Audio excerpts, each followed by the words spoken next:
Praise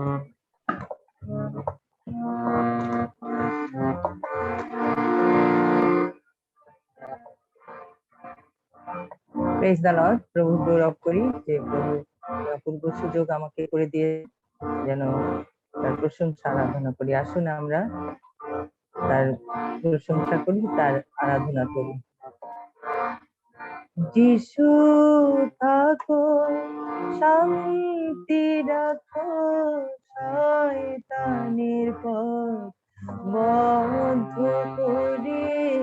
যিশু থাকো, মানবীমান সব ছাড়িলাম, তব আশা পাবার তরে। মানবীমান সব ছাড়িলাম, তব আশা পাবার তরে। যিশু থাকো, আমার পালো ওয়ে আলো, থাকো এরি দয় মাঝারে। তোমার আমি বাঁধো আমায় মধু মাখা প্রেম ডোরে। তোমার আমি বাঁধো আমায় মধু মাখা প্রেম ডোরে। যিশু থাকো সদা কালে নেত্র জলে, কাদা দেখে আর আমারে পায়ে ধরে। যিশু আমার দুধ লয়ে থাকো ঘিরে, পায়ে ধরে। যিশু আমার দুধ লয়ে থাকো ঘিরে। যিশু থাকো নামের গুণ প্রতিদিন শিখাও, তব ভাষা মোরে নতুন প্রাণ গোনা শিখাও। করিব গান ঘরে ঘরে নতুন প্রাণ গোনা শিখাও। করিব গান ঘরে ঘরে। যিশু থাকো, শান্তি রাখো, শয়তানের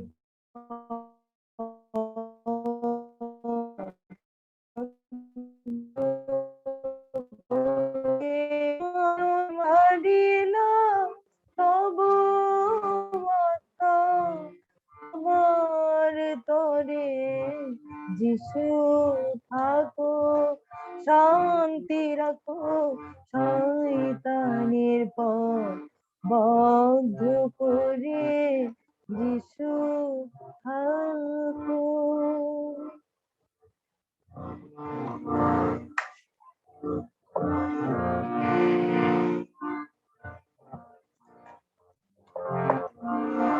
তোমার প্রশংসা, তোমার প্রশংসা, তোমার প্রশংসা করি। তোমার প্রশংসা, তোমার প্রশংসা, তোমার প্রশংসা করি। হে যিশু ত্রাণকারী, হে যিশু ত্রাণকারী, হে যিশু ত্রাণকারী, হে যিশু ত্রাণকারী। তোমার প্রশংসা, তোমার প্রশংসা, তোমার প্রশংসা করি। তুমি হে প্রাণধন, তুমি হে জীবন, তুমি ঈশ্বরনন্দন। তুমি হে প্রাণধন, তুমি হে জীবন, তুমি শরণ নন্দন, হে যিশু প্রাণকারী, হে যিশু প্রাণকারী, হে যিশু প্রাণকারী, হে যিশু প্রাণকারী। তোমার প্রশংসা, তোমার প্রশংসা, তোমার প্রশংসা করি। তুমি হে আমার, আমি তোমার, তুমি মুক্তিদাতা হে। তুমি হে আমার, আমি হে তোমার, তুমি মুক্তিদাতা হে। হে যিশু প্রাণকারী, হে যিশু প্রাণকারী, হে যিশু প্রাণকারী, হে যিশু প্রাণকারী। তোমার প্রশংসা, তোমার প্রশংসা, তোমার প্রশংসা করি। Hallelujah, hallelujah, hallelujah, amen. Hallelujah, praise the Lord.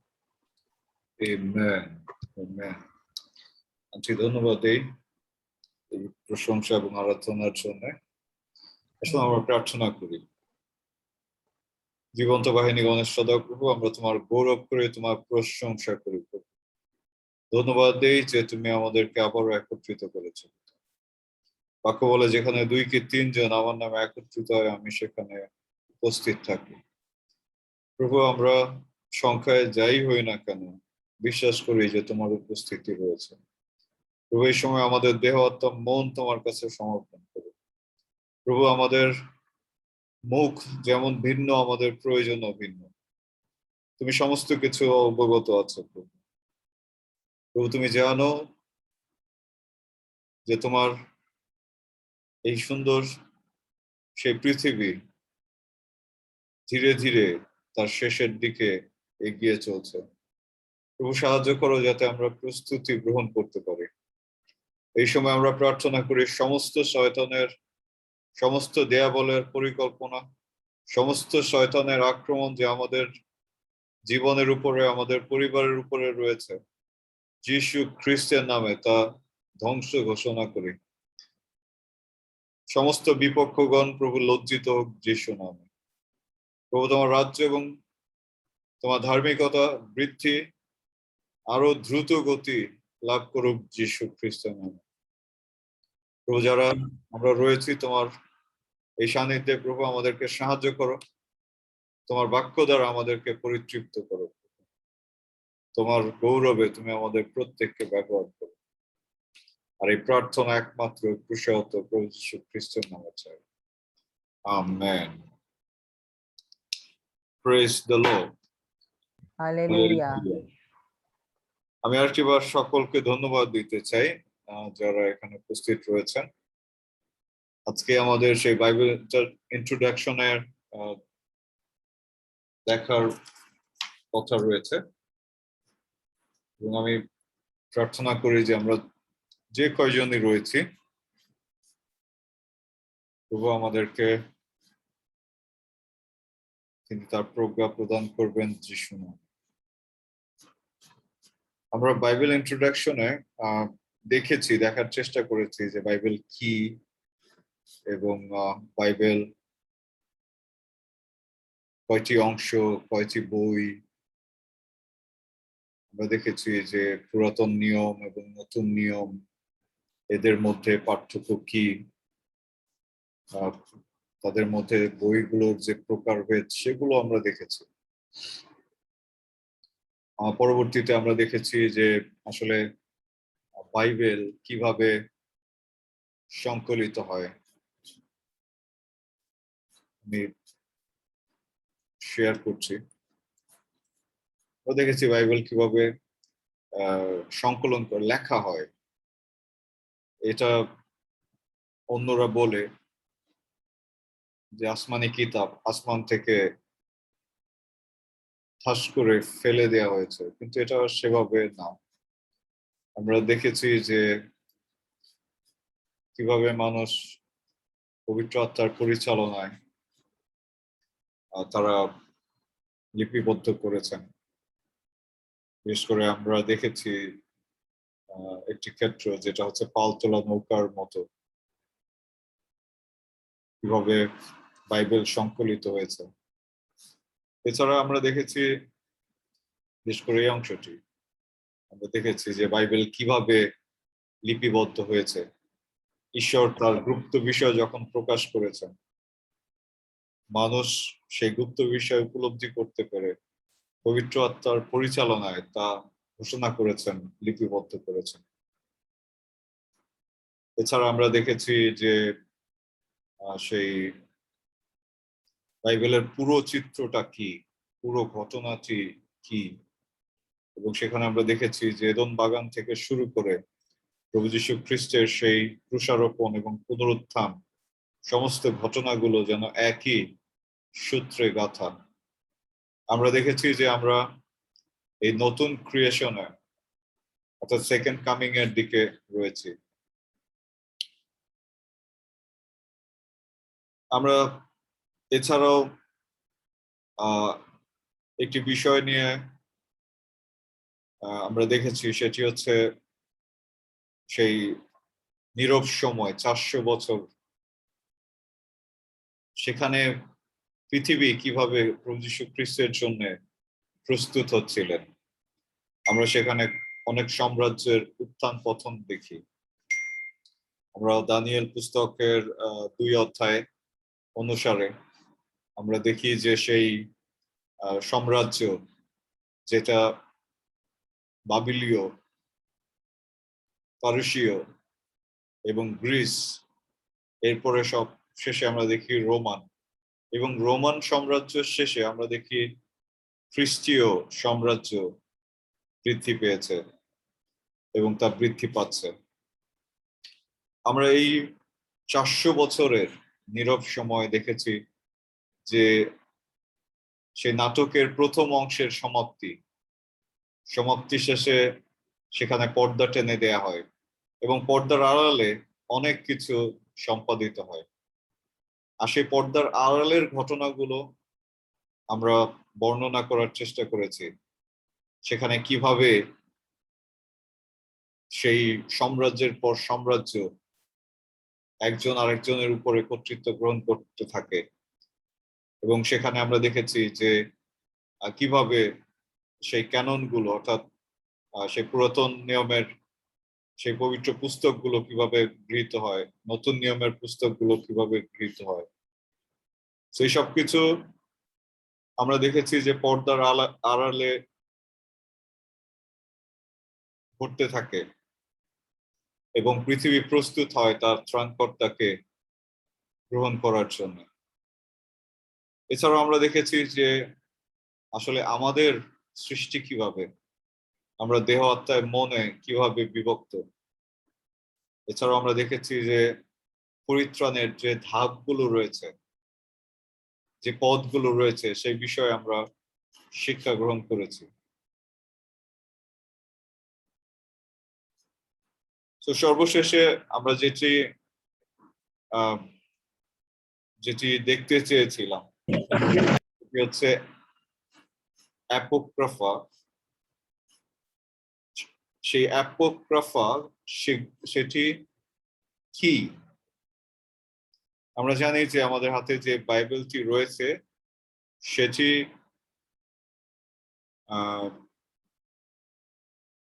66টি পুস্তক সম্বলিত,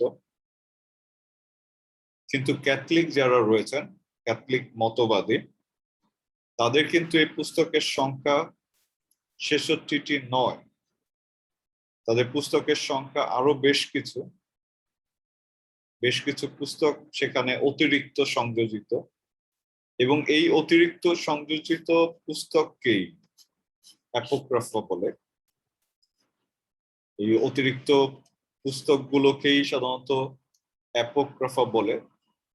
সুতরাং আমরা দেখবো যে এই অতিরিক্ত আসলে ক্যাথলিক বাইবেল এবং আমাদের বাইবেলের মধ্যে পার্থক্য কি সেটি আজকে আমরা দেখার চেষ্টা করব।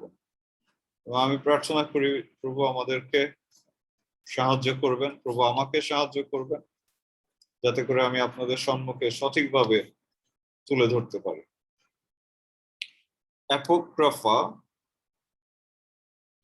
এর অর্থ হচ্ছে লুকানো বা গুপ্ত থাকা, গুপ্ত বিষয়। লুকানো বা গুপ্ত বিষয়। 2 তিমথি 2:2 যদি কারোর কাছে বাংলা বাইবেল থাকে আমাদেরকে সাহায্য করতে পারেন পাঠ করে। 2 তিমথি 2:2 আর এখানে বলছে, and the things that you have heard from me among many witnesses commit this to faithful men who will be able to teach other also. 2 Timothy 2:2 পাঠ করব। হ্যাঁ, প্লিজ। পাঠ করছি 2 তিমথেও 2:2।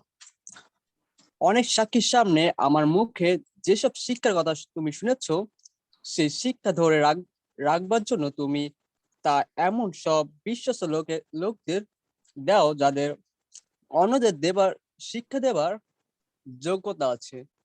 আমিন। আমেন। সো আমি বিশ্বাস করি যে এখানে যারা উপস্থিত রয়েছেন আপনারা বিশ্বস্ত লোক এবং অন্যকে শিক্ষা দেবার ক্ষমতা আপনাদের রয়েছে। এবং আমি বিশ্বাস করি যে প্রভুর এই চেতনাগুলো আপনারা অন্যদের সঙ্গে শেয়ার করবেন যিশু নামে। তো যেটি বলছিলাম, অ্যাপোক্রাফা হচ্ছে লুকানো বা গুপ্ত বিষয়, যেটাকে বলছে the lost books of the Bible, অর্থাৎ বাইবেলের থেকে হারানো বইগুলো। আমরা দেখতে পাই একটি শব্দ যেটাকে বলা হয় ক্যানন। ক্যানন শব্দটি হচ্ছে একটি গ্রিক শব্দ যার অর্থ হচ্ছে একটি পরিমাপ যন্ত্র বা পরিমাপক। এই পরিমাপকটা হচ্ছে যে ঈশ্বরের বাক্য কিনা বা ঈশ্বর বলেছেন কিনা বা ঈশ্বরের কাছ থেকে এসেছে কিনা সেটির পরিমাপককে বলা হয় ক্যানন। আমি আবারও বলছি, কোন লেখা বা কোনো পুস্তক বা কোনো শিক্ষা সেটি ঈশ্বর কর্তৃক কিনা, ঈশ্বর থেকে এসেছেন কিনা, সেটার পরিমাপ করার যে মাপকাঠি, যে দাঁড়িপাল্লা, সেটাকে বলা হয় ক্যানন। আমরা সকলেই জানি যে আমাদের দ্রব্যের পরিমাপক হচ্ছে কেজি, আমরা বলছি কিলোগ্রাম। ঠিক তেমনি আত্মিক বিষয়ের পরিমাপক হচ্ছে ক্যানন, অর্থাৎ এর মধ্যে দিয়ে ঈশ্বরের বাক্য কিনা তা পরিমাপ করা যায়। ঠিক একইভাবে নন ক্যাননিক্যাল মানে হচ্ছে ঈশ্বরের সেই ইনস্পায়ার্ড বাইবেল নয়, uninspired books. It does not belong to the Bible. অর্থাৎ আমরা যখন বলি ক্যাননিক্যাল বা ক্যানন, তার মানে হচ্ছে এটি ঈশ্বর কর্তৃক প্ররোচিত, ঈশ্বর কর্তৃক প্রণোদিত, ঈশ্বর কর্তৃক পরিচালিত এবং ঈশ্বর কর্তৃক প্রেরিত। আর এটি হচ্ছে ক্যাননিক্যাল বা ক্যানন। ক্যাননের ক্ষেত্রে অর্থাৎ পরিমাপের ক্ষেত্রে, ঈশ্বরের বাক্যকে পরিমাপের ক্ষেত্রে 4টি ধাপ অনুসরণ করা হয়। 4টি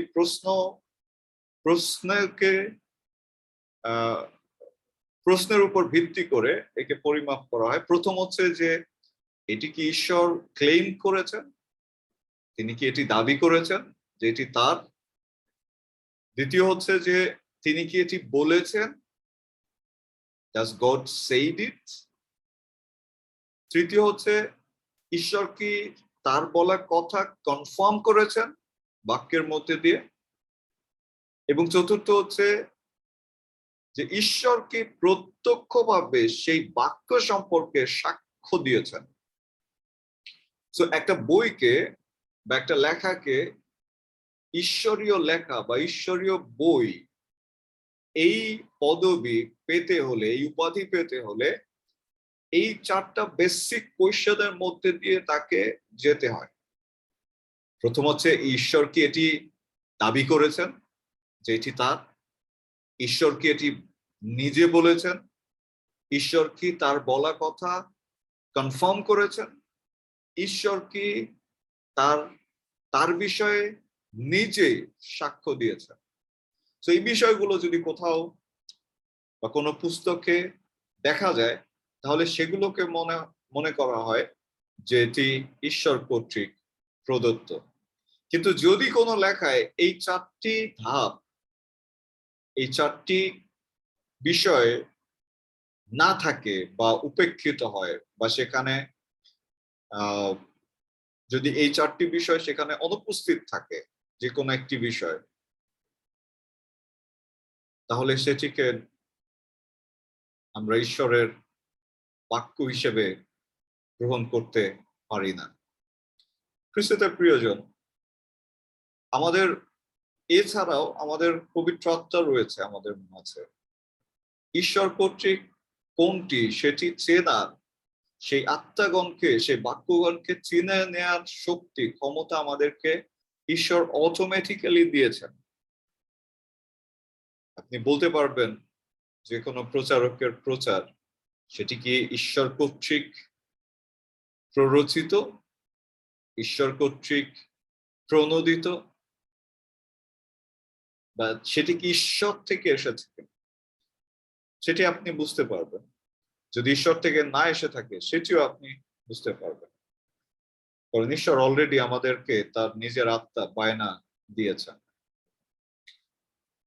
A general introduction to the Bible বলছে, a book is not inspired because man made it canonical. It is canonical because God inspired it. অর্থাৎ কোন বইটি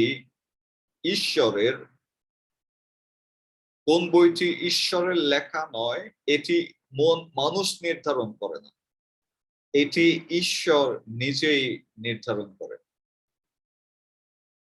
আমি আবারও বলছি, কোন বইটি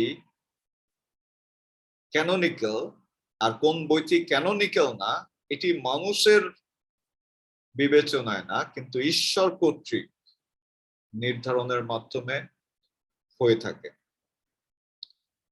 আমরা দেখি ক্যাথলিক বাইবেলের কিছু এক্সট্রা বই রয়েছে, আর এই এক্সট্রা বইগুলোকে বলা হয় অ্যাপোক্রিফা। এই এক্সট্রা অতিরিক্ত বইগুলোকে বলা হয় অ্যাপোক্রিফা। এখানে বলছে, sometimes the apocrypha is grouped with what is called the lost books to the Old Testament. Catholic বাইবেলের মধ্যে এবং আমরা যেটি ব্যবহার করি তার মধ্যে বিশেষ পার্থক্য হচ্ছে শুধুমাত্র পুরাতন নিয়মে। আমরা এখানে দেখি প্রথম প্রশ্ন যেটা আমরা দেখতে চাই যে আসলে অ্যাপোক্রিফা কি, হোয়াট ইজ ইট? তিনটি প্রশ্ন রয়েছে এখানে।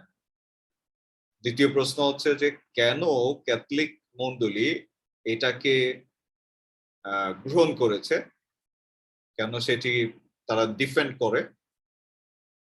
এবং তৃতীয় প্রশ্ন হচ্ছে যে এই অ্যাপোক্রিফা কি বাইবেলের অন্তর্গত কিনা, অন্তর্ভুক্ত বই কিনা, সেগুলো আমরা দেখার চেষ্টা করব। আমি আশা করি আমার কথাগুলো বুঝতে পারছেন, শুনতে পাচ্ছেন।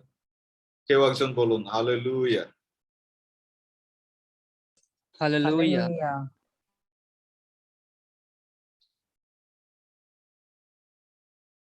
এরপর আমরা দেখছি যে আমরা আরেকটি প্রশ্ন আমরা দেখব যে, is there such a thing as lost book of the Bible, and if so, this is a problem for the Bible believers. এবং আমরা দেখব সত্যিকারে বাইবেলের সেই হারানো কোনো পুস্তক আছে কিনা, কারণ যদি হারানো কোনো পুস্তক থাকে তাহলে এটা আসলে একটি সমস্যা। অ্যাপোক্রাফা হচ্ছে গুপ্ত পুস্তক, কিন্তু আসলে বাইবেলে কোনো গুপ্ত পুস্তক আছে কিনা সেটিও আমরা দেখব। তার আগে বলতে চাই এই বিষয়গুলো বেশ জটিল। এই বিষয়গুলো জানতে হলে আমাদেরকে কিছুটা ইতিহাসও জানতে হয়।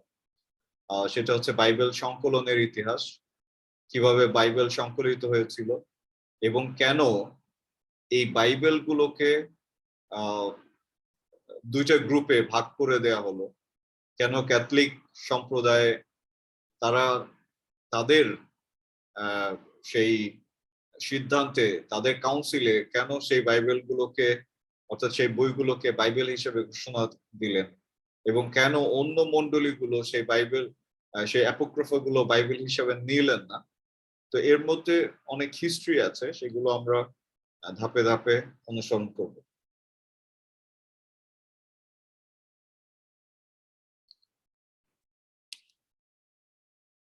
আমরা দেখছি যে ক্যাথলিক মণ্ডলী, যেটা আমরা বলেছি যে তাদের পুরাতন নিয়মের বইয়ের সংখ্যা হচ্ছে 46টা, যেখানে আমাদের পুরাতন নিয়মের বইয়ের সংখ্যা 39টি। তো বেশ কিছু অতিরিক্ত বই আমরা দেখতে পাই, আর সেই অতিরিক্ত বইয়ের সংখ্যা এখানে আমরা দেখি প্রায় কয়টি, 7টি নাকি? হ্যাঁ, 7টি বই অতিরিক্ত আমরা দেখতে পাই। তো আমাদের পুরাতন নিয়মে বইয়ের সংখ্যা হচ্ছে 39টি, আর তারা 46টি, অর্থাৎ 7টি এক্সট্রা বই তারা সেখানে যুক্ত করেছেন। বলছে হোয়াট ইজ দ্য অ্যাপোক্রাফা। অ্যাপোক্রাফা টাইমলাইন হচ্ছে, আমরা আগেই বলেছি, সেই 400 বছরের সেই নিস্তব্ধ সময়, অর্থাৎ মালাকি পুস্তক আমরা এখানে দেখি যে 445 বিসি, খ্রিস্টপূর্ব 445 শতকে এই মালাকি পুস্তকের লেখা শেষ হয়। এরপরে যীশু খ্রিস্ট আসেন 4th বিসিতে ধারণা করা হয়, আর এই অ্যাপোক্রাফা গুলো লেখা হয় এই সময়ে, এই সময়টাতে। আর অ্যাপোক্রাফা আসলে পুরাতন নিয়ম লেখা শেষ হওয়ার পরে, অর্থাৎ পুরাতন নিয়ম যখন লেখা শেষ হয়ে যায় তারপরেই এই লেখাগুলো আমরা দেখি যে বিভিন্নভাবে এসে যায়, এবং এই লেখাগুলোকে পরবর্তীতে ক্যাথলিক মণ্ডলী তারা সেই পবিত্র পুস্তক হিসেবে তারা এটাকে গ্রহণ করে। আমরা দেখছি যে ক্যাথলিক মণ্ডলী একটি সভা, এই সভাটি, এটাকে বলা হয় কাউন্সিল অফ ট্যারেন্ট। আমরা একটি কাউন্সিল সম্পর্কে পড়েছিলাম, বিশেষ করে সেই খ্রিস্টীয় ধর্ম শিক্ষা এবং কোরবানির বিষয়ে। সেখানে একটি কাউন্সিল হয়েছিল, সেটা ওকে বলছে জেরুসালেম কাউন্সিল। আর এখানে আরেকটা কাউন্সিল আমরা দেখতে পাই, সেটি হচ্ছে 1545 খ্রিস্টাব্দ এবং 1563 খ্রিস্টাব্দের এই মাঝামাঝি সময় এই এই এই ট্যারেন্ট বা এটা অনুষ্ঠিত হয়, বা ট্যারেন্টো। এবং এই ক্যাথলিক সম্প্রদায় এই 1545 থেকে 1563 খ্রিস্টাব্দে তাদের সেই সভায় তারা এই বইগুলোকে বাইবেল হিসাবে নেয়ার সিদ্ধান্ত নেয়, এবং তারা বাইবেল হিসাবে পরবর্তীতে ঘোষণা করে। আমরা কাউন্সিল অফ ট্যারেন্টের বিষয়ে আমরা জানি যে এখানে মণ্ডলীতে তখন বিভিন্ন ধরনের বিষয় দেখা যায়, কোনটা ঈশ্বরের কোনটা ঈশ্বরের না। এবং ক্যাথলিক, বিশেষ করে রোমের যে খ্রিস্ট বিশ্বাসীরা ছিলেন, তারা রোম সাম্রাজ্যের অধীনে থাকায় এবং রোমীয় চিন্তাধারায় বিশ্বাসী হয়, তারা তাদের সেই তাদের কাউন্সিলে তারা আসলে তাদের যে ফেইথ বেস করে তারা মন্ডলীকে যেভাবে নিতে চাচ্ছিলেন সেগুলো বিভিন্ন বিষয়ের উপরে তারা এই সিদ্ধান্ত নেয়। এবং আমরা দেখি যে এখানে পোপ জুলিয়াস, থার্ড জুলিয়াস সেখানে নেতৃত্ব দেন, ওভারসি করেন। এবং পরবর্তীতে আমরা দেখি যে 25th সেশন, এগুলো অনেকগুলো সেশনে সেই মিটিংটি হয়। আর সেই সেশন গুলোতে 62-63 সনে সেটা পোপ পিয়াস তিনি সেখানে নেতৃত্ব দেন। এই মিটিং এর যে মূল বিষয়গুলো ছিল সেগুলো স্ক্রিপচার বিষয়ে তারা আলোচনা করেন, সিদ্ধান্ত নেন। বিবলিক্যাল ক্যানন, যে বাইবেলের যে বইগুলো সেগুলো সম্পর্কে তারা আলোচনা করেন। সেক্রেড অর্থাৎ পবিত্রতার বিষয়ে তারা সিদ্ধান্ত নেন, ট্র্যাডিশনের বিষয়ে তারা সিদ্ধান্ত নেন, পাপের প্রকার, পাপের ধরন সম্পর্কে তারা সিদ্ধান্ত নেয়, জাস্টিফিকেশন সম্পর্কে তারা আলোচনা করেন, সালভেশন এবং বিভিন্ন বিষয়, ম্যাস অর্থাৎ উপাসনা কিরকম হবে, এবং সেই সেন্ট, ভেনারেশন অফ সেন্ট অর্থাৎ যারা সাধু সাধ্বী তাদেরকেও আসলে স্মরণ করা উচিত বা তাদের মধ্যে দিয়েও প্রার্থনা করা উচিত। এই ধরনের অনেক বিষয় আসলে সেই মিটিং গুলোতে গ্রহণ করা হয়, সেই কাউন্সিলে গ্রহণ করা হয়, যা এখন পর্যন্ত চলছে। সো এই কাউন্সিলে আসলে আমরা দেখি যে তারা সেই 7টি বই বা 7টি পুস্তক অধিক রূপে গ্রহণ করে, এবং সেই বাইবেল গুলোকে বলা হয় অ্যাপোক্রাফা বাইবেল। অ্যাপোক্রাফা বাইবেল এটা ক্যাথলিক মন্ডলীর বাইবেল, এবং ক্যাথলিক মন্ডলী এটিকে ব্যবহার করছে। এর ট্রান্সলেশন রয়েছে, আমেরিকান স্ট্যান্ডার্ড ভার্সন রয়েছে, নিউ আমেরিকান স্ট্যান্ডার্ড ভার্সন রয়েছে, নিউ কিং জেমস ভার্সন রয়েছে। এই অ্যাপোক্রাফার যে বইগুলো রয়েছে এখানে, সেই বইগুলো হচ্ছে প্রথম এবং দ্বিতীয় Esdras, Tobit, Judith, the rest of Esther, the wisdom of Solomon, Ecclesiasticus যেটাকে বলছে উপদেশক, Baruch, the song of three children, the history of Susanna, Bel and the dragon, the prayer of Manasses, first and second Maccabees. So এই বইগুলো সেখানে অ্যাপোক্রাফা হিসেবে এইগুলো সংকলিত হয় এবং এগুলোকে লিপিবদ্ধ করা হয়। কেন ক্যাথলিক চার্চ এই বইগুলোকে সংকলন করেছেন? লোকলিখিত সুসমাচার 16 অধ্যায় 25 এবং 26 পদ, যদি বাংলায় কেউ পাঠ করেন আমাদের জন্য। লোকলিখিত সুসমাচার 16 অধ্যায় 25 এবং 26 পদ। পাঠ করছি 25 এবং 26। কিন্তু অব্রাহাম কহিলেন, বৎস, স্মরণ করো, তোমার সুখ তুমি জীবনকালে পাইয়াছ, আর লাসার তদ্রূপ দুঃখ পাইয়াছে। এখন সে এই স্থানে সান্ত্বনা পাইতেছে, আর তুমি যন্ত্রণা পাইতেছ। আর এ সকল ছাড়া আমাদেরও তোমাদের মধ্যে বৃহৎ এক শূন্যস্থলী স্থির রহিয়াছে, যেন এখান হইতে যাহারা তোমাদের কাছে যাইতে চাহে তাহারা না পারে, আবার ওখান হইতে আমাদের কাছে কেহ পার হইয়া আসিতে না পারে। আমেন। সো আমরা দেখি যে এখানে একটি শঙ্কা আমরা দেখি, একটি ভয়, আর সেটা হচ্ছে সেই নরকের যন্ত্রণা, অর্থাৎ স্বর্গ এবং নরক এবং পৃথিবী, এই তিনটির মধ্যে যে বিশাল দূরত্ব, অ্যাপোক্রাফার মধ্যে দিয়ে এই দূরত্ব আসলে কমানোর চেষ্টা করা হয়। আমরা দেখি লোকলিখিত সুসমাচার 16 অধ্যায় 25 এবং 26 পদে স্পষ্ট বলছে, দুঃখিত আমি একটু ফোন রিসিভ করি।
Praise the Lord. আমি দুঃখিত, একটি ফোন এসেছিল, চেয়ারম্যান সাহেব উনি ফোন দিয়েছিল, অনেক কথা বললো। আমাকে শুনতে পাচ্ছেন?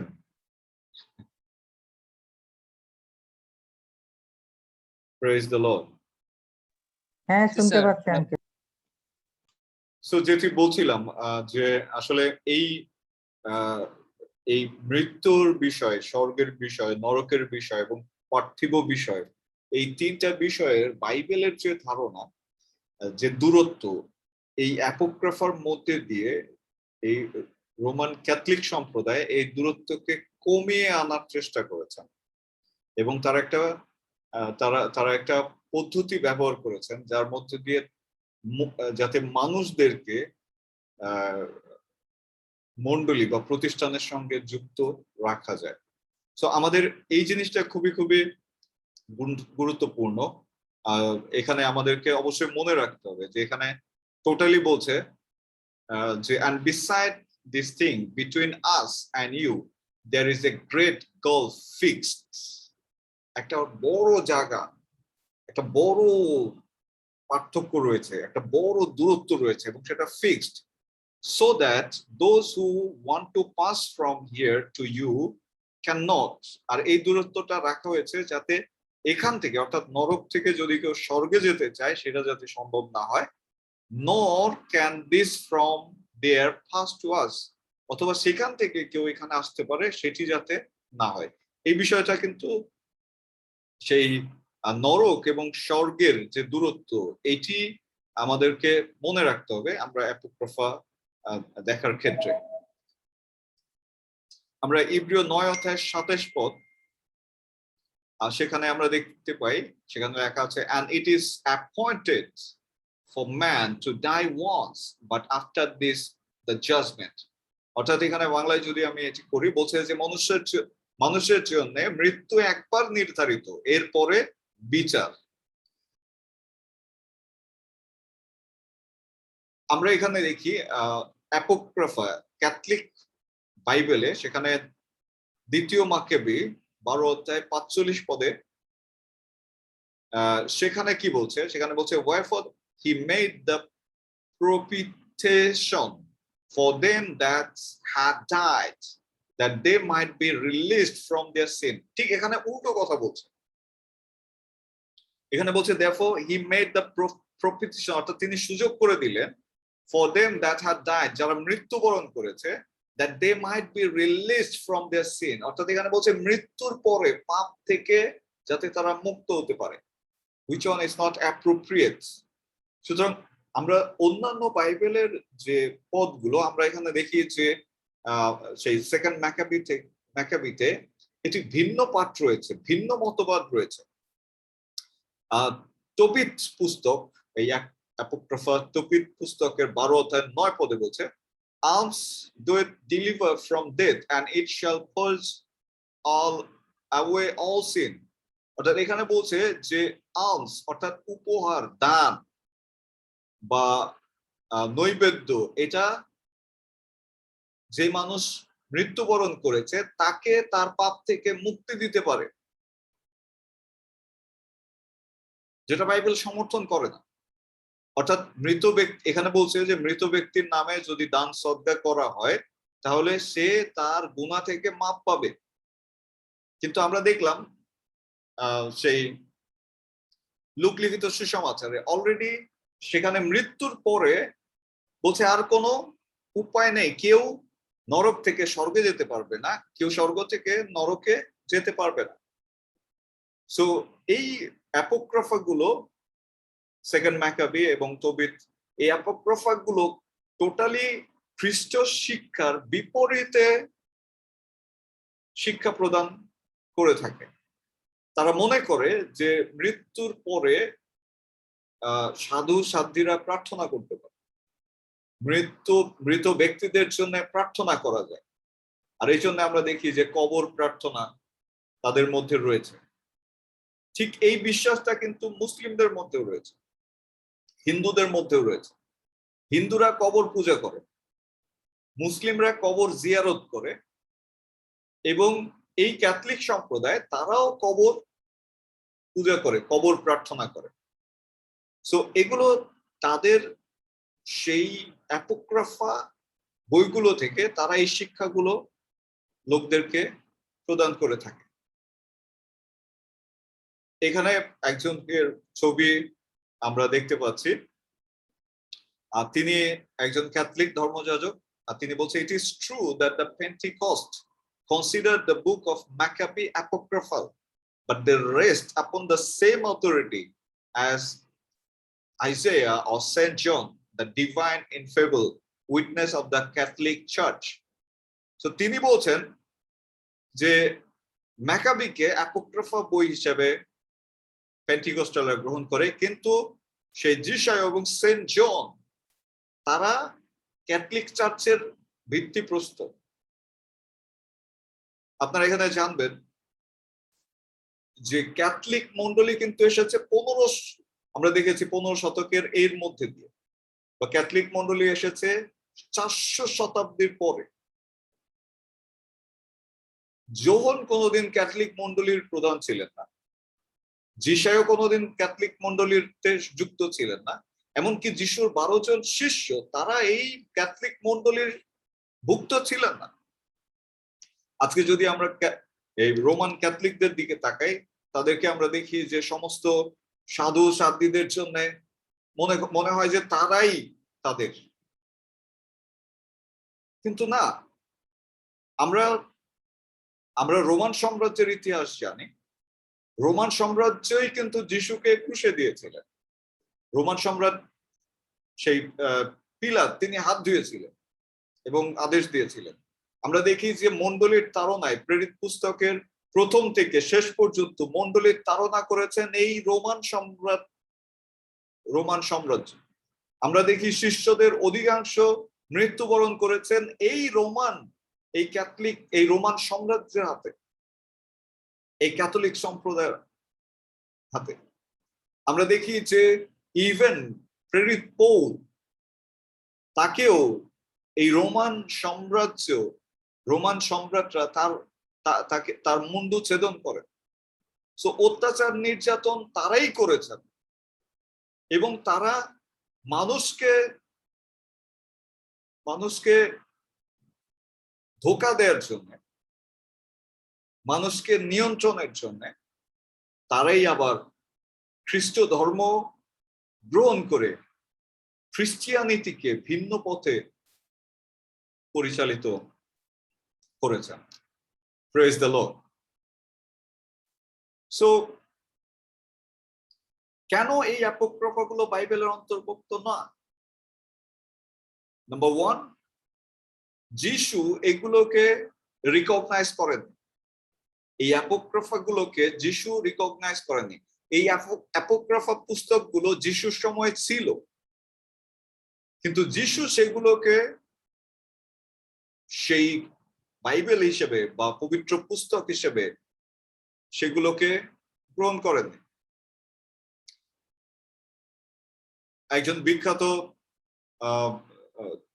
সেই দার্শনিক জোসেফাস, তিনি বলছেন যে, তিনি একজন জিহুদি, তিনি বলছেন, we Jews have not 10,000 books among us. আমাদের মধ্যে কি 10,000 পুস্তক নেই?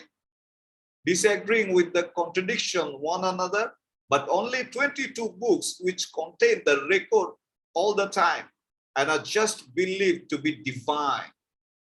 So এখানে 22টি পুস্তককে বলছে ডিভাইন। এই 22টি পুস্তক হচ্ছে 36টি পুস্তক গণনার তারতম্যের কারণে, অর্থাৎ তারা যেভাবে গণনা করতেন, তারা গণনা করতেন 22টি, আমরা গণনা করি 36টি।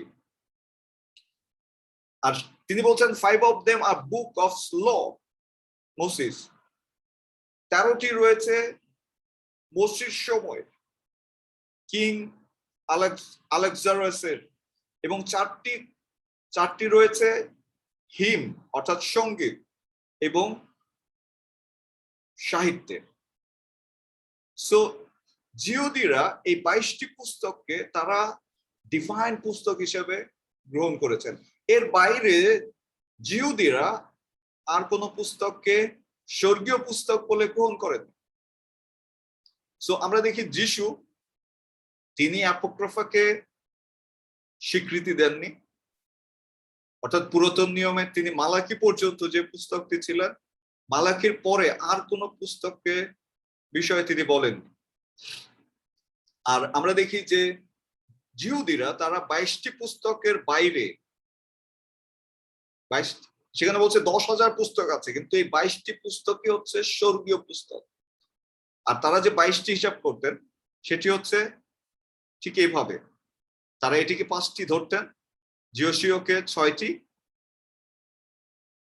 জিহুদা এবং রুথকে তারা একটি পুস্তক ধরতেন, প্রথম দ্বিতীয় সময়েল তারা একটি পুস্তক ধরতেন, প্রথম রাজাবলী দ্বিতীয় রাজাবলীকে তারা একটি পুস্তক ধরতেন, প্রথম বংশাবলী দ্বিতীয় বংশাবলীকে তারা একটি পুস্তক ধরতেন, এজরা এবং নহিমিয়াকে তারা একটি পুস্তক ধরতেন, জেরেমিয়া এবং লেমেন্টেশনকে তারা একটি পুস্তক ধরতেন, এবং এই ছোট ছোট নবীদের কিতাবগুলোকে তারা একটি পুস্তক ধরতেন।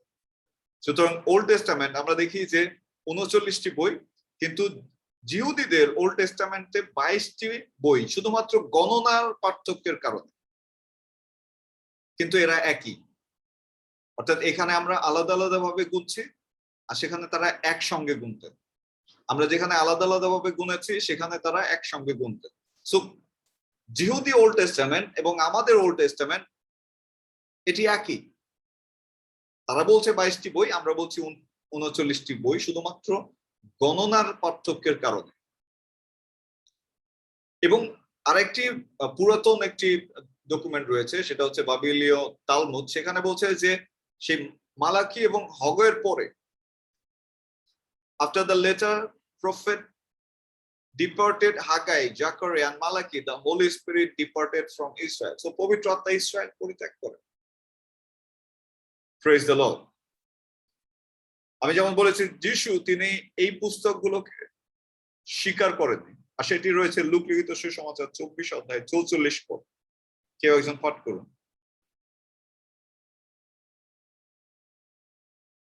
লুক লিখিত সুসমাচার 24 অধ্যায় 44 পদ।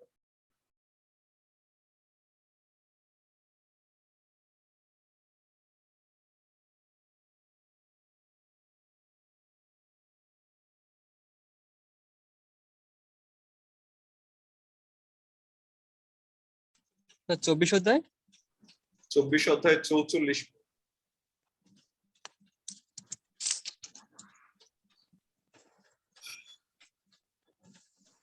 পাঠ করছি। লোক লিখিত সুসমাচার তার 24 অধ্যায় 44 পদ। আর লেখা আছে, আর পরে তিনি তাদের বললেন, আমি যখন তোমাদের সঙ্গে ছিলাম তখন বলেছিলাম মোশির আইন, কারণ নবীদের লেখায় ও গীত সংগীতার মধ্যে আমার বিষয়ে যে যে কথা লেখা আছে তার সব পূর্ণই হতে হবে। সো আমরা এখানে দেখি যে মোশির পুস্তকের কথা তিনি বলছেন। আমরা দেখি যে তিনি ভাববাদী পুস্তকের কথা বলছেন এবং তিনি গীত সংগীতার কথা বলছেন। তো এর বাইরে তিনি আর কোনো বিষয় কিন্তু উল্লেখ করেন। এবং আমরা দেখি যে মোশির পুস্তক 5টি, ভাববাদীদের পুস্তক 13টি, এবং গীত সংগীতা অর্থাৎ সেই সাহিত্য পুস্তক হচ্ছে 4টি। সুতরাং এটি ওল্ড টেস্টামেন্ট 22টি পুস্তক। আমরা দেখি জিহুদীদের সেই পুস্তকের কথাই তিনি বলছেন, যেটা আমরা এখন গণনা করছি 39টি। সো খ্রিস্টতে প্রিয়জন, এই অ্যাপোক্রিফার বিষয়ে আসলে আমাদেরকে বুঝতে হবে যে এটি ইহুদিরা এটিকে স্বীকার করেননি। এমনকি যিশু নিজেও এই বিষয়ে, পুরাতন নিয়ম সম্পর্কে সে বিষয়ে উল্লেখ করেন, কিন্তু ক্যাথলিক মণ্ডলী তারা এটাকে গ্রহণ করেছে 1500 শতকে পরে। তো আজকে আমরা এই পর্যন্তই থাকবো, আমরা কন্টিনিউ করব, আরো বেশ কিছু বিষয় রয়েছে। আমি চাই যে এই বিষয়গুলো নিয়ে একটু চিন্তা করবেন, ধ্যান করবেন এবং প্রার্থনা করবেন যাতে প্রভু আমাদেরকে এই বিষয় সম্পর্কে বুঝতে সাহায্য করে। তো এই সময় যদি কারো প্রশ্ন থাকে বা কন্ট্রিবিউশন থাকে আমরা শুনতে চাই। Thank you.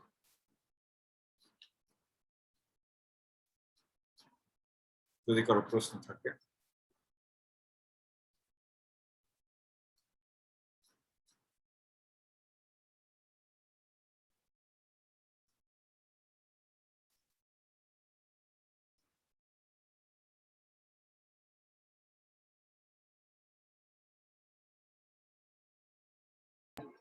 Praise the Lord, প্রভুর গৌরব করি আজকের এই সুন্দর বাক্যের জন্য, যে সুন্দর মতো আমাদের আত্মিক শিক্ষাগুলো বললেন সেই বাইবেলের সম্পর্কে অপকৃপা। আজকে একটি নতুন বিষয় আমরা জানলাম, যে গুপ্ত যে বিষয়গুলো ক্যাথলিক বাইবেলে দেখি তারা 46টি পুরাতন নিয়মে তারা ব্যবহার করতে, এবং আমাদের হলো 39টি। 7টি এক্সট্রা যে পুস্তক যেটা যুক্ত হয়েছে তাদের, সেই বিষয়গুলো আমরা দেখতে পেলাম। এই বিষয়গুলো প্রভু যীশু খ্রিস্ট এই বিষয়গুলো তিনি বাদ দিয়েছেন, কিন্তু তারা সেই বিষয়টি নিয়ে পরবর্তীতে তারা খ্রিস্টান হিসাবে নিজেদেরকে সামনে নিয়ে এসেছে, এবং তারা যে যে পুস্তকগুলো মানে তারা পালন করছে, এর সাথে হিন্দু মুসলিম তাদের সাথে অনেক মিল আমরা দেখতে পাচ্ছি আজকে বাক্যের মধ্যে দিয়ে। ধন্যবাদ দিই আজকের মানে আমি যতটুকু মনোযোগ দিতে পেরেছি, আমি চাই না যে প্রভুর এই বিষয়গুলো, গুপ্ত বিষয়গুলো যেন আমরা জানতে পারি। আমার অনেক মানে ইচ্ছা ছিল যে ক্যাথলিকদের বাইবেল সম্পর্কে জানা, আসলে তাদের সাথে আমাদের মিল পড়ে না। আজকে যে আঙ্কেল বললেন বিষয়গুলো, আসলে এগুলো খুব গুরুত্বপূর্ণ বিষয়। আমি ধন্যবাদ দেই আমাদের আত্মিক দীক্ষা গুরুকে, যে সুন্দর মতো আমাদের সামনে এই বিষয়গুলো তুলে ধরলেন। প্রভু আপনাকে আশীর্বাদ করুন, যিশুর নামে amen. Thank you aunty.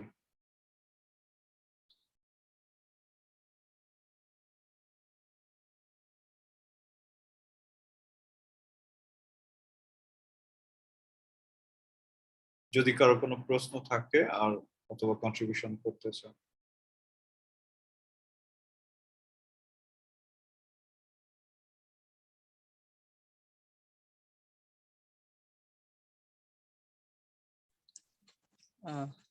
Praise the Lord. Sir, আমার একটা প্রশ্ন ছিল আসলে, যেহেতু এখানে বলা হয়েছে যে মসির আইন কানুন, নবীদের লেখা এবং গীত সংহিতার মধ্যে যেসব বিষয় লেখা আছে তা সব পূর্ণ হতেই হবে, তাহলে এর বাইরে যত পুস্তক আছে সেগুলোর কথা আসলে জানার ইচ্ছা আছে, যে সেগুলো তো পূর্ণ হবে, সেটা নিয়ে আর কি।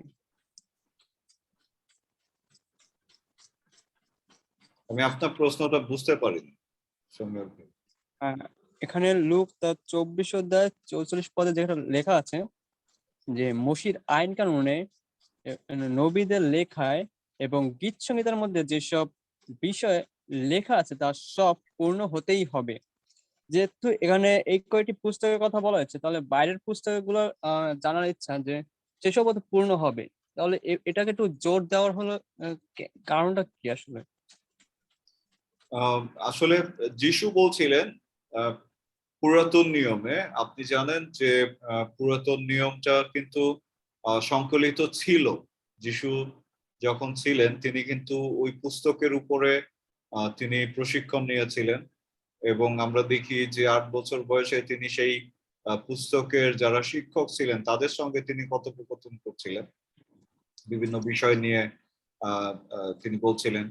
তো পুরাতন নিয়মটা কিন্তু ইহুদিদের হাতে সংকলিত ছিল 22টি পুস্তক হিসেবে, এবং এই 22টির বাইরে কিন্তু ইহুদিরা তারা পবিত্র গ্রন্থ বলে আমরা দেখিয়েছি, সেখানে একজন বলেছেন যে আমাদের মধ্যে কি 10,000 বই নাই, কিন্তু তার মধ্যে তো 22টি হচ্ছে স্বর্গীয়।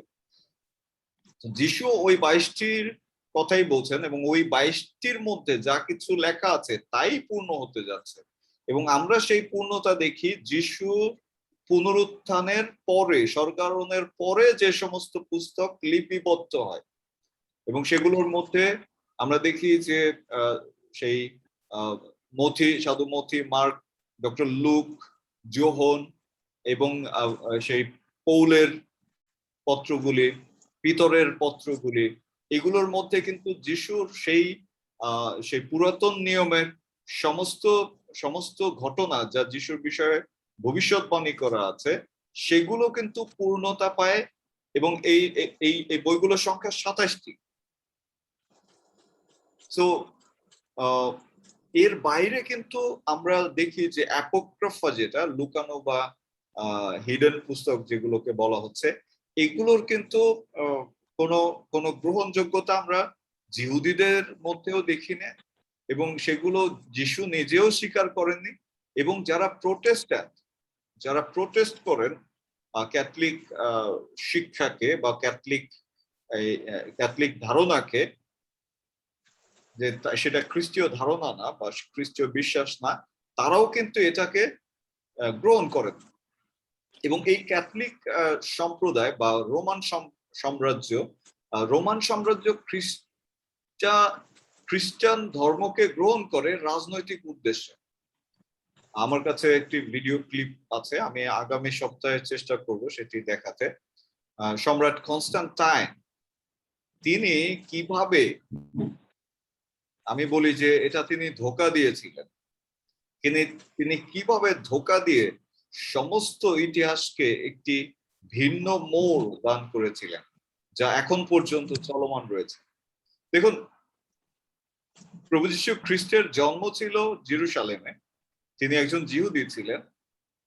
যিশুর 12 জন শিষ্য, তারা জিহুদি ছিলেন, তারা কেউই রোমীয় ছিলেন না। রোমান সাম্রাজ্যের অধীনে যদিও তারা থাকতেন, কিন্তু তারা সবাই জিহুদি ছিলেন, এবং সেখান থেকে কিন্তু খ্রিস্টিয়ানিটির উৎপত্তি বা বিস্তার। বর্তমানে যদি আমরা খ্রিস্টিয়ানিটির দিকে তাকাই, তাহলে আমরা তার ভিত্তিমূল কোথায় দেখতে পাই? আমাদের বর্তমান খ্রিস্টিয়ানিটির নেতৃত্ব দিচ্ছে রোম। এখানে নেতৃত্ব দেওয়ার কথা ছিল তো জেরুসালেম।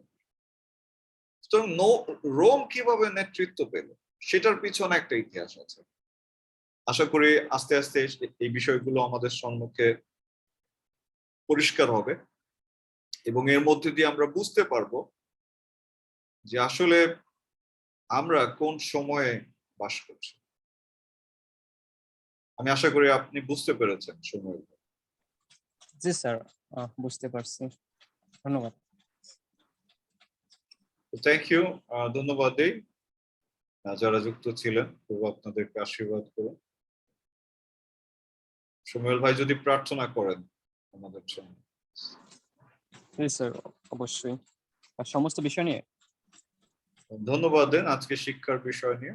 এবং ওকে, আসুন আমরা প্রত্যেকেই মসনত করি এবং সকল বিষয় নিয়ে আজকে প্রভুর সামনে সঁপে দিয়ে আমাদের হৃদয়টিকে, আসুন আমরা প্রত্যেকে মসনত করি এবং প্রার্থনা করি। স্বর্গীয় পিতা, আরেকটি বার তোমার গৌরব করি, তোমার প্রশংসা করি, তোমার জয়ধ্বনি করি, কারণ তুমি আমাদেরকে ভালোবেসে এই পর্যন্ত বাঁচিয়ে রেখেছো, তাই তোমার গৌরব করি।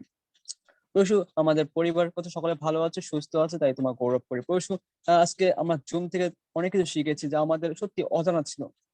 আজকে আমি শুধু ভাবতাম যে বাইবেলের সমস্ত কিছু তোমার, কিন্তু আমি আজকে নতুন কিছু অনেক কিছু জানতে পেরেছি, তাই তোমার গৌরব করি। প্রভু, যিনি আজকে সেই বাক্য নিয়ে কথা বলেছে, সেই স্যার, প্রভু সেই স্যারকে আমি তোমার কাছে রাখি, তোমার চরণতলে রাখি। প্রভু, সেই সন্তানকে তুমি সবসময় ধরে রাখো, তোমার ভালোবাসার নিমিত্ত তুমি সমস্ত প্রজ্ঞা জ্ঞান তুমি তাকে অর্পণ করো। প্রভু, তুমি সেই জ্ঞানী সলোমনকে যেভাবে জ্ঞান দান করেছো, সেই রকম তুমি সেই স্যারকেও সেই জ্ঞান লাভ করতে সাহায্য করো, যেন তিনি আমাদেরকে আরো নতুন নতুন অনেক বাক্য যেন আমাদের শিখাতে পারে, তুমি সাহায্য করো। প্রভু, এখানে যারা উপস্থিত রয়েছিল, প্রভু তাদের প্রত্যেকে রাখি তোমার কাছে। তুমি প্রত্যেকের মাঝে আজকে তুমি কথা বলেছো, তাই আমরা বিশ্বাস করি। প্রভু, তোমার বাক্যে যেভাবে লেখা আছে, যদি গর্ব করার হয় তাহলে আমাকে নিয়ে গর্ব করো। প্রভু, আজকে সত্যি তোমাকে নিয়ে আমরা গর্ব করি, কারণ তুমি আমাদেরকে নতুন কিছু শিখিয়েছো। প্রভু, যেটা আমার অজানা ছিল, প্রভু, তাই তোমার গৌরব করি। আজকে আমি বাক্য নিয়ে অনেক কিছু সেই পড়েছি, অনেক জানি, কিন্তু তারপর এত কিছু যে আমার এখন অজানা। প্রভু, সত্যি আমি আজকে নিজেকে নিয়ে অনেক বেশি গর্ব করি, তোমাকে সেই বাক্য জেনে। প্রভু, তাই তোমার কাছে গৌরব করি। প্রভু, প্রার্থনা করতে চাই প্রভু, এই মুহূর্তে যারা আজকে শুনতে পারেনি প্রভু, তারা যেন আগামী সপ্তাহে যেন আসতে পারে, এবং তারা যেসব অজানা জিনিসগুলো আছে, যেগুলো তোমার বাক্যে লেখা আছে প্রভু, তারা যেন জানতে পারে, তুমি সাহায্য করো। এবং আজকে হয়তো অনেকে সে অসুস্থ রয়েছে প্রভু, প্রত্যেকের কাছে তোমার কাছে রাখি প্রভু, প্রত্যেকে তুমি ধরে রাখো যেন তারা তোমাতে আবার ফিরে আসতে পারে। আজকে অনেকে আসতে গিয়েও আসতে পারেনি প্রভু, নেটে অনেক সমস্যা ছিল, তার জন্য প্রত্যেকে তোমার কাছে রাখি প্রভু, তারা সেই আসতে চেয়েও আসতে পারেনি, কারণ তোমার বাক্যে লেখা আছে অনেকেই আহত কিন্তু অল্পই মনোনীত। প্রভু আমি বিশ্বাস করি সেটাই আজকে হয়েছে, কারণ আজকে অল্পই মনোনীত ছিল, আর আমি সেই মনোনীতের ব্যক্তির মধ্যে রয়েছি, তাই তোমার গৌরব করি পরশু। তুমি আমাকে যে মনোনীত করেছো তাই তোমাকে গৌরব করি পরশু। এই মুহূর্তে প্রার্থনা করতে চাই যে আর সেই আন্টি রয়েছে বসু, সেই আন্টির পরিবারকে তোমার কাছে রাখি এবং স্যারের পরিবারকে রাখি বসু, প্রত্যেককে তুমি ধরে রাখো যেন তারা সেই পরিবারগত ভাবে তোমাকে সব সময় তোমাকে ধরে রাখতে পারে এবং তোমার গৌরব প্রশংসা করতে পারে, তুমি সাহায্য করো। আর এই সকল বিনতি প্রার্থনা একমাত্র প্রভু খ্রিস্ট তোমার চরণ তলে রেখে তুমি দেখো শ্রবণ ও গ্রাহ্য করো। আমিন। ওকে, আমরা একসঙ্গে বলি, প্রভু যীশু খ্রিস্টের অনুগ্রহ, পিতা ঈশ্বরের প্রভু যীশু প্রেম, খ্রিস্টের পবিত্র পিতা আত্মার ঈশ্বরের সহযোগিতা প্রেম এবং আমাদের পবিত্র আত্মার সকলের সহযোগিতা সাথে। আমেন। আমাদের প্রত্যেকের। আমিন। প্রভু দয়ায় আমার জীবনের সমুদয় দিন আমার অনুচর হইবে। আমার উত্তর হইবে, আর সদাপ্রভু গৃহে গৃহে চিরদিন বসতি আমার করিব। আমিন। মানুয়েল সকলকে ইম্মানুয়েল স্যার। থাকুন, আশীর্বাদ করুন। ধন্যবাদ।